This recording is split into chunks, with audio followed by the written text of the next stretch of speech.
कादरियम नार गया गौस आज़म में ज़लम कादरियम नार गया गौस अल्हम्दुलिल्लाहि वलिय्यिही वस्सलातु वस्सलामु अला नबिय्यिही अम्मा बाद फ़अऊज़ु बिल्लाहि मिनश शैतानिर रजीम बिस्मिल्लाहिर रहमानिर रहीम अल्लज़ीना आमनू व कानू यत्तक़ून सदक़ल्लाहुल अज़ीम। एक मर्तबा दिल की गहराई से दुरूद मुक़द्दसा पढ़ें। अल्लाहुम्मा सल्लि अला सय्यिदिना व मौलाना मुहम्मदिन मअदनिल जुद वल करम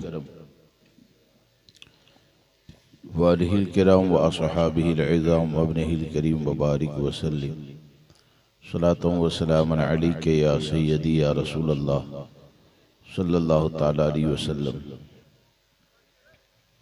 आपको जो कुछ भी सुनना था वो बिरादर मोहतरम हज़रत अल्लामा मौलाना मुबारक अली अमजदी से आपने समाअत कर लिया। बस हुसूल बरकत के लिए 15 या 20 मिनट में, उससे ज़्यादा वक्त नहीं लूँगा। बस सरकार बगदाद रज़ी अल्लाह तबारक व तआला की बारगाह में खिराज अक़ीदत पेश करते हैं। सरकार बगदाद कबूल फरमा लें। 2-3 बातें आपके सामने अर्ज़ करता हूँ।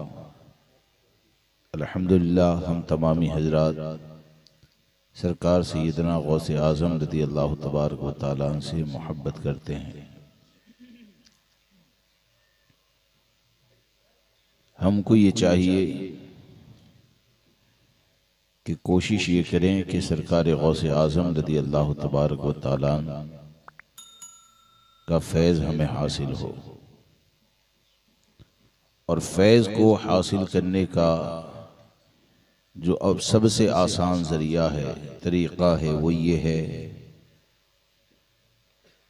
कि हम शरीयत मुतहरा की पाबंदी करें। आप दुनिया के मामलात में जानते हैं कि दुनिया में आप अगर किसी को राज़ी करना चाहते हैं तो उसके मिजाज के बनने की कोशिश करते हैं ताकि वो राज़ी हो जाए। जब वो तुमसे राज़ी हो जाएगा तो तुम्हारे और उसके दरमियान क़ुर्बत पैदा हो जाएगी। तो जब दुनिया वालों को राज़ी करने के लिए आप उसके मिजाज का ख्याल रखते हैं तो सरकार गौस आज़म की रज़ा किस में है कि आपने ख़ुद फरमाया कि वकुल्लु वलिय्यिन लहू क़दमुन व इन्नी अला क़दमिन नबी बदरिल कमाली, कि जितने भी औलियाए किराम है हर वली किसी न किसी के नक्श कदम पर है। और अपने बारे में फरमाते हैं कि मैं अगर किसी के नक्शे कदम पर हूँ तो इमामुल अंबिया के नक्शे कदम पर हूँ। यानी इससे ये समझ में आता है कि गौसे आज़म रज़ी अल्लाह तबारक व तआला की बारगाह वो बारगाह है कि उनको अगर राज़ी करना है तो उनके नाना जान के फरमान के ऊपर अमल किया जाए, और हर मोड़ पर और तमाम जगहों पर शरीयत मुतहरा के हुक्म को देखा जाए। अगर शरीयत मुतहरा के हुक्म को देखेंगे और उसी के मुताबिक अमल करते रहेंगे तो आप झोंपड़े में रहोगे तब भी गौसे आज़म का फैज़ान होगा। आप बिरयानी के ज़रिए लंगर करोगे तब भी फैज़ान होगा। आप शरबत के ज़रिए लंगर करोगे तब भी फैज़ान होगा।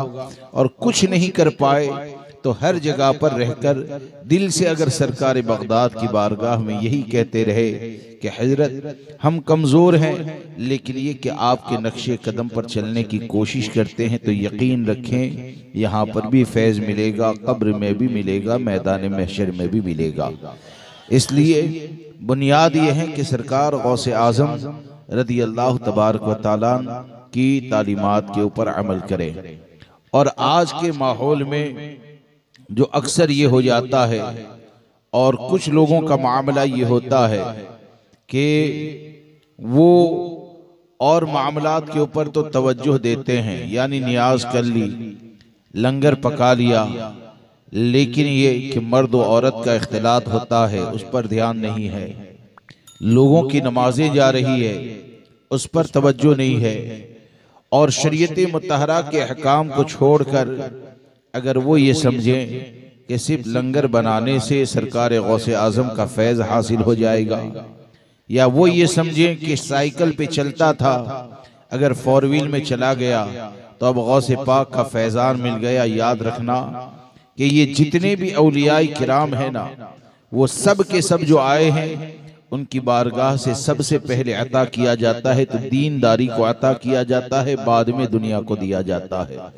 उनकी जिंदगी का मकसद जो होता है वो मकसद ये होता है कि सबसे पहले दीनदार बन जाए, शरीयत मुतहरा के पाबंद बन जाए, क्योंकि गौसे आजम रदी अल्लाह तबारक व तआला का फैज ये महल के जरिए नजर नहीं आता ही, गुलामी मुस्तफ़ा के जरिए नजर आता है। गौसे आजम रदी अल्लाह तबारक व तआला का सही फैजान आपको अगर देखना है तो यकीन जाने कि एक बंदा अगर झोंपड़े के अंदर रहता है और शरीयत मुतहरा की पाबंदी करने वाला है तो वो पाबंदी करने वाले पर गौसे आजम का फैजान हुआ करता है। लिहाजा दोस्तों, हम शरीयत मुतहरा की पाबंदी करें और हमारे बुजुर्गों की जिंदगी से उन पहलुओं को तलाश करें।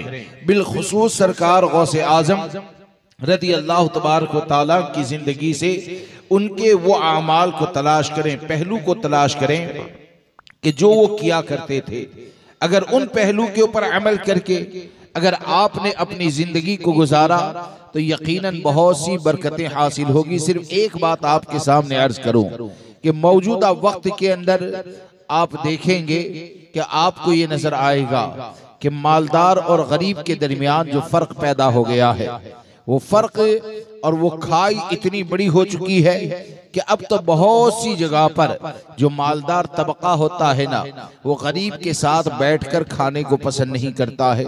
अगर माल ज्यादा आ गया तो गरीब के चेहरे को देखा तो चेहरा उतर गया, मालदार को देखा तो माल वाले को देखकर चेहरे के ऊपर खुशी के आसार जाहिर हो गए। इस बात को याद रखना कि सरकार गौसे आजम रदी अल्लाह तबारक व तआला की बारगाह में मालदार और गरीब को नहीं देखा जाता है, तकवा को देखा जाता है। गौसे आजम रदी अल्लाह तबारक व तआला की बारगाह में शरीयत मुतहरा की पाबंदी को देखा जाता है। और जो गरीब को देखकर चेहरा बिगाड़े माज़अल्लाह, या ये कि गरीब के साथ बैठकर खाने में उसको शर्म आती है, तो उसको सिर्फ इतना सोचना चाहिए कि गरीबों से हमारे आका ने मोहब्बत की है। गरीब से अगर मोहब्बत करेगा सुन्नत मुस्तफ़ा पर अमल हो जाएगा।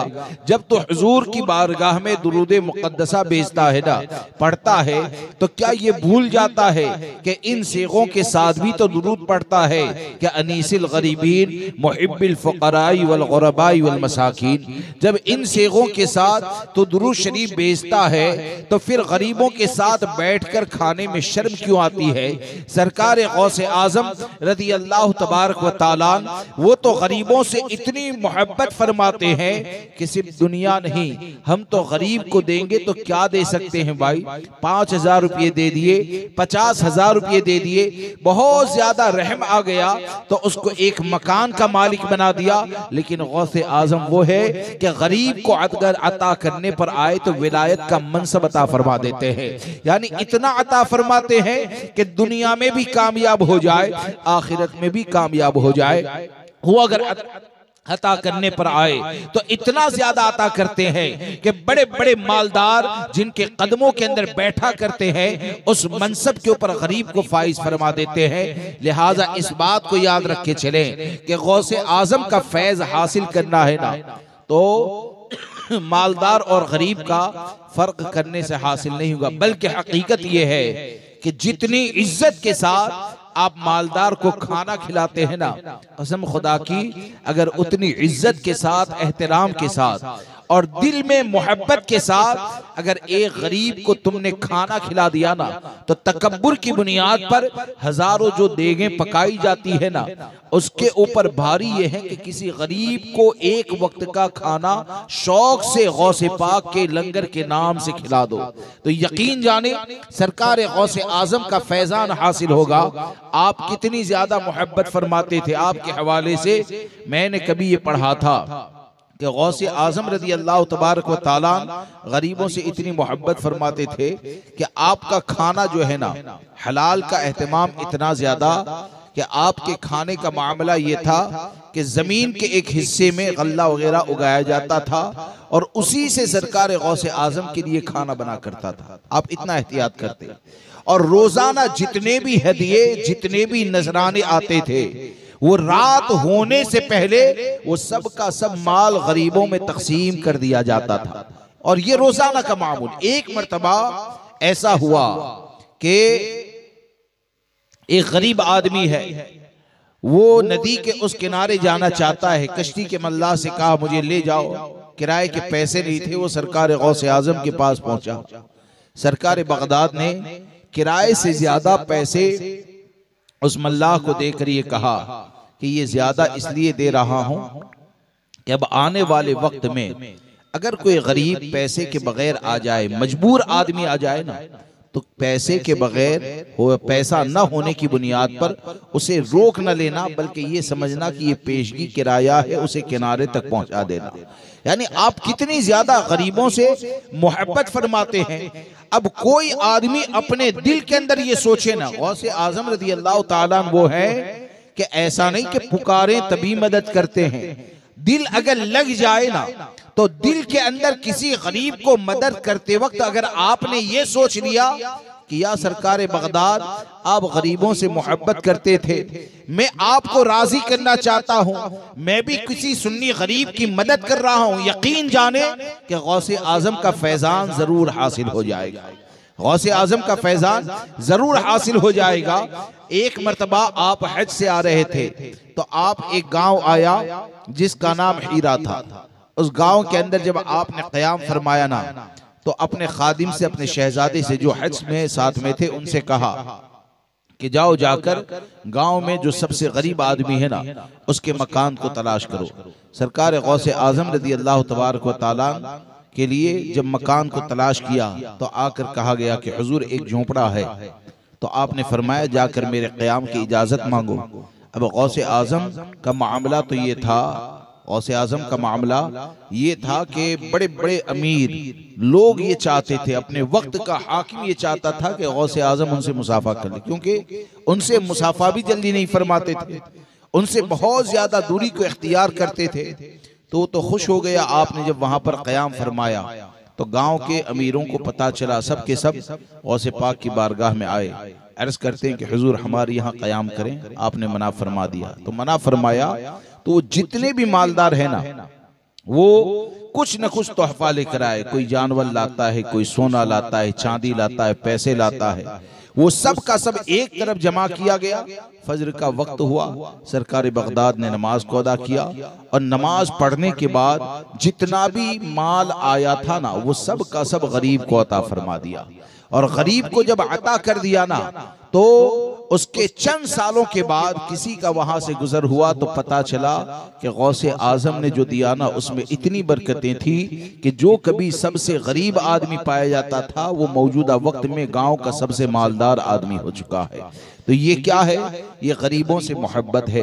एक मुसलमान अगर आगे बढ़ता है, अगर तरक्की करता है, तो यकीन जाने उसकी तरक्की की ख्वाहिश करना, उसके लिए कोशिश करना, ये कोशिश करना भी गौसे आजम के फयूज़ बरक़ात से मालामाल होने का जरिया है। लिहाजा हम दीन की बुनियाद पर, शरीयत मुतहरा की पाबंदी की बुनियाद पर मोहब्बत करें और इस बात को याद रख के चले कि जहां तक मोहब्बत का मामला है, नफरत का मामला है। अभी हजरत ने कहा, मैं सिर्फ एक कौल अर्ज कर दूं जिसको इमाम अहले सुन्नत ने नकल किया कि इमाम अहले सुन्नत ने फरमाया कि सरकार गौसे आजम रज़ी अल्लाह ताला अन्हु फरमाते हैं कि जब तेरे दिल में किसी की मोहब्बत पैदा हो जाए तो अपनी मोहब्बत को कुरान और हदीस पर पेश कर। यानी वो मोहब्बत जिससे तू करने लगा है ना, तो कुरान से सवाल कर कि जिसकी मोहब्बत दिल में पैदा हुई तो वो मोहब्बत करना जायज़ है या नाजायज़ व हराम है। हदीस पर पेश कर, फरमान मुस्तफ़ा सल्लल्लाहु ताला अलैहि वसल्लम में तलाश कर कि ये मोहब्बत उससे करना जायज़ है या नाजायज़ है। अगर कुरान और हदीस तुझसे कहे कि मोहब्बत कर तो उससे मोहब्बत कर, और कुरान और हदीस तुझे मना कर दें तो ऐसे लोगों की मोहब्बत अपने दिल से निकाल दे। यानी आप मुख्तसर में ये कहना चाहते हैं कि अपनी तबीयत, अपनी मिजाज और अपनी ख्वाहिशात के मुताबिक किसी से मोहब्बत नहीं की जाती है, बल्कि मामला ये होता है कि हमारा दिल जहां पर भी लगेगा तो वहीं पर लगेगा जहां पर शरीयत मुतहरा ने इजाजत दी है। और देवबंदी वहाबी उन लोगों को खिलाना, और वो भी गौसे आजम रज़ी अल्लाह तबारक व तआला का लंगर खिलाना, या कोई अगर खिला देता है तो सिर्फ इतना याद रखो कि तेरे बाप को जब कोई गाली देता है ना तो तू उसको खिलाना पसंद नहीं करता, तो इमामुल अंबिया ये गौसे आजम के नाना जान है। इमामुल अंबिया ये गौसे आजम के नाना जान है, उनके गुस्ताखों को खिलाना ये गौसे आजम को कैसे पसंद होगा। और अगर खिला दिया ना तो एक देग नहीं, पूरे हिंदुस्तान को भी अगर खिला दोगे ना तो गौसे आजम की बारगाह में ऐसे खानों को पसंद नहीं किया जाता है। हा? हमारे सामने बैठकर आप मुतसल्लिम सुन्नी बने, अंधेरे में बिठाकर आप देवबंदी वहाबी को खिला दे, आप हमारे सामने बैठकर अकीदे के तसल्लुफ की बात करें और पर्दे के पीछे जाकर आप वहाबियों को गले लगाएं, इस बात को याद रखना कि वो हम हैं कि अंधेरे में हमको नजर नहीं आता है, वो हम हैं कि पर्दे के पीछे किससे मिलते हो हमको नजर नहीं आता है, लेकिन जिसकी बारगाह में खिराज अकीदत पेश करते हो ना वो गौसे आजम वो हैं कि आपने खुद फरमाया कि दुनिया में जितने भी शहर है ना वो तमाम के तमाम शहर गौसे पाक की नजर में ऐसे ही है जैसे कि हथेली के अंदर राय के दाने को रखा जाता है।